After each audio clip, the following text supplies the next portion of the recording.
Comment travailler un cheval qui a du mal à se mettre sur la main, qui reste toujours un petit peu ouvert dans son angle, tête en colure, au-dessus de la main? C'est la question qui m'a été posée par Marine, qui a relevé le défi Terre de Sport Équestre pour avoir un cheval plus souple, plus léger dans la décontraction.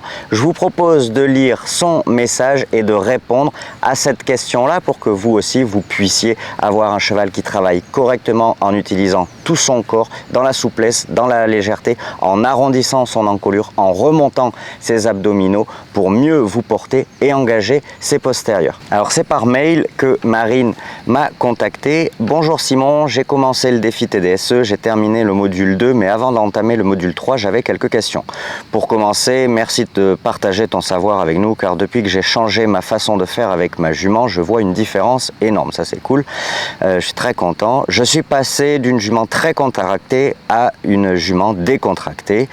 Elle était également sur les épaules et je vois une amélioration aussi de ce côté-là. Alors ça c'est évident parce que plus votre cheval va décontracter sa ligne du dessus, plus il va l'assouplir, plus il va être en mesure de se porter seul et de reporter du poids vers son arrière-main de lui-même et par lui-même, sans effet mécanique, sans enraînement, sans mort plus dure, bien entendu.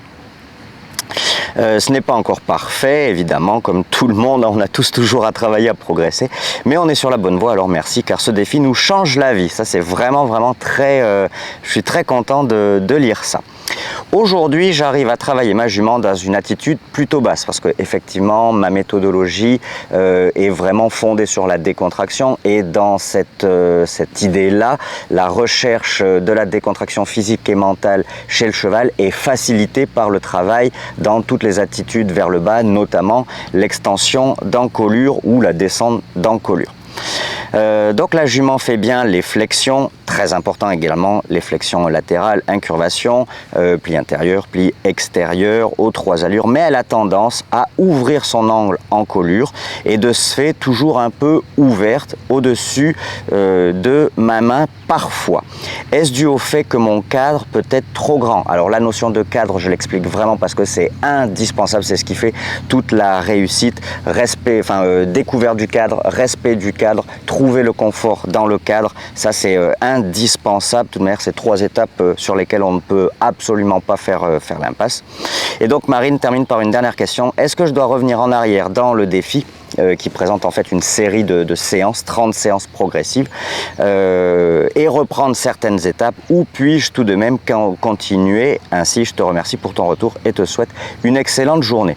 Alors pour répondre à cette question, en réalité c'est vraiment très simple. Il faut vraiment concevoir que notre cheval est un athlète à qui on va demander de s'assouplir, de se muscler. En plus, bien évidemment, d'être au contrôle, d'être disponible et à un moment donné de basculer de ce tronc commun-là qui est le plat, qui est le travail sur le plat. Le dressage reste un tronc commun pour partir dans sa spécificité. Pour certains, ça va être le travail en extérieur, pour d'autres, ça va être le saut d'obstacle, le cross ou même l'enseignement. Mais à mon sens, il faut que tous les chevaux aient ce même socle, ces mêmes bases, ce même tronc commun qui est le travail sur le plat. Et ce travail sur le plat doit viser à muscler et à assouplir, à gymnastiquer le cheval. Et c'est là où toutes ces séances-là ont cet objectif-là d'apprendre au cheval comment mieux utiliser son corps dans la souplesse, dans la décontraction, dans la légèreté et dans l'équilibre pour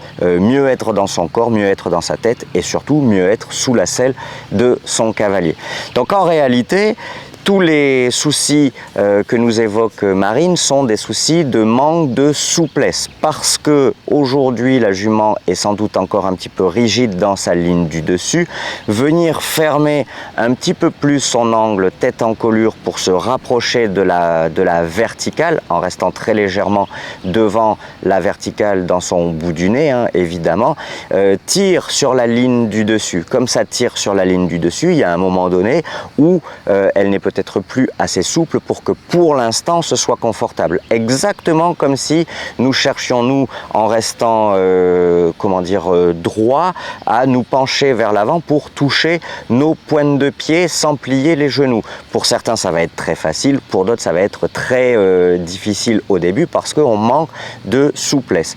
Et à ce moment-là, il y a vraiment 2 manières de voir les choses. Soit on cherche absolument à réaliser l'exercice et notamment à le chercher, à à l'obtenir par la contrainte et par la force. Et donc, à un moment donné, on va avoir mal ou on va avoir peur d'avoir mal. Et à ce moment-là, on va casser. Soit on va casser physiquement, et donc du coup, ce ne sera plus possible de continuer à essayer de s'entraîner. Soit on va casser mentalement. Comme si on fait une grosse séance de sport nous-mêmes, le lendemain on n'a pas envie de recommencer à avoir ces douleurs physiques. C'est exactement pareil chez le cheval. Et l'autre vision des choses, c'est d'y aller très progressivement en ménageant et le physique et le mental. Et c'est exactement le principe sur lequel se base le défi que je vous propose de relever. À ce titre-là, vous aurez le lien en description de cette vidéo. Et donc, si vous voulez, pour répondre de manière concrète à Marine, je pense que le mieux est de continuer de travailler pour améliorer la souplesse de la ligne du dessus en prenant son temps. Donc, ce qui est possible de faire, c'est plutôt que continuer la programmation prévue des séances initialement, de revenir un petit peu en arrière en retravaillant régulièrement, peut-être un jour sur 2, peut-être un jour sur 3, l'une des séances qui a le plus porté ses fruits en termes de décontraction, d'assouplissement, de recherche de la jument à s'étirer vers l'avant et le bas, parce que c'est ça qui va permettre d'améliorer la souplesse de la ligne du dessus nécessaire pour que la jument trouve beaucoup plus de confort dans cette fameuse notion de cadre. Et les autres jours, continuer les séances pour continuer de faire progresser la jument en suivant la programmation prévue par le défi. Pour répondre à la question de la notion de cadre, est-ce que le cadre est trop grand? C'est possible peut-être aussi que le cadre soit trop grand. Mais pour l'instant, puisque Marine nous disait qu'elle venait de terminer le module 2, c'est pas très grave en soi, puisque les variations de cadre commencent à intervenir justement dans le module 3. Donc c'est petit à petit qu'on va commencer à travailler cette variation de cadre pour étirer plus encore, ou au contraire un petit peu rassembler, raccourcir si vous préférez la ligne du dessus, sans bien évidemment la ratatiner ou la rabougrir, qui serait l'erreur la plus néfaste et malheureusement très souvent la plus fréquente. Une dernière chose avant de vous quitter sur cette notion-là, c'est qu'il faut vraiment entendre la souplesse de la ligne du dessus en 2 étapes. En réalité, on nous dit souvent le plus important, c'est l'engagement des postérieurs. Ça prime sur l'attitude. C'est une façon de voir les choses. Je n'en suis pas convaincu. Toujours est-il que, de manière très grossière et très schématique, l'engagement des postérieurs va étirer toute la ligne du dessus d'un point qui se situerait très grossièrement, ne me faites pas un procès d'intention, de juste derrière votre selle jusqu'à la queue de votre cheval. Et lorsque votre cheval va étirer son encolure vers l'avant et le bas, ça va entraîner le garrot qui, lui, va permettre d'étirer, là encore très grossièrement, du garrot jusqu'à l'arrière de votre selle. Donc la ligne du dessus de votre cheval se tend donc en 2 phases, si vous voulez. Évidemment que l'idéal serait, dans un premier temps, d'avoir le cheval qui travaille dans une attitude dite stretching et qui en plus vient engager ses postérieurs.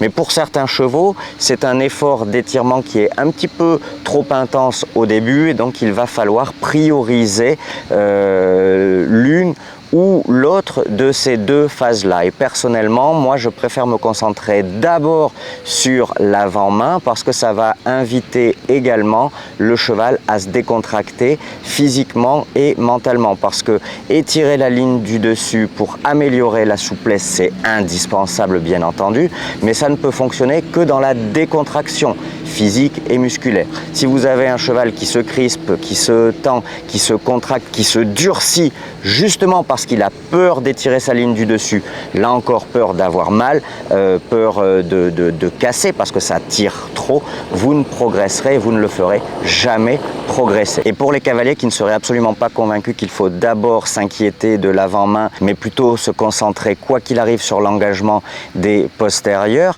déjà il n'y a aucun souci avec ça, hein. Chacun chacun a sa philosophie, sa vision de voir les choses, mais on pourrait trouver quelques exemples très facilement d'équitation où on invite vraiment le cheval à engager ses postérieurs, mais dans une attitude trop haute, avec un cheval complètement rigide dans son encolure et donc complètement figé dans sa ligne du dessus. Ça pourrait être d'ailleurs l'occasion d'une nouvelle vidéo. Voilà, donc j'espère que j'ai répondu à Marine et à ses questions pour lui permettre de continuer de faire évoluer sa jument. Marine, je te remercie vraiment beaucoup de ton intérêt, de ta confiance, et je suis ravi de lire tes mots et de lire les progrès de ta jument. J'espère également que cette vidéo vous aura vous aussi donné envie de relever ce défi, de télécharger ces 30 séances progressives pour faire progresser votre cheval dans la souplesse, dans l'équilibre, surtout dans la légèreté et dans la décontraction. Donc vous retrouverez facilement ce programme en cliquant sur le lien qui est en description de cette vidéo. Sur ce, je vous souhaite beaucoup de progrès, mais surtout beaucoup de plaisir avec votre cheval. Salut et à bientôt sur Terre de Sport Équestre.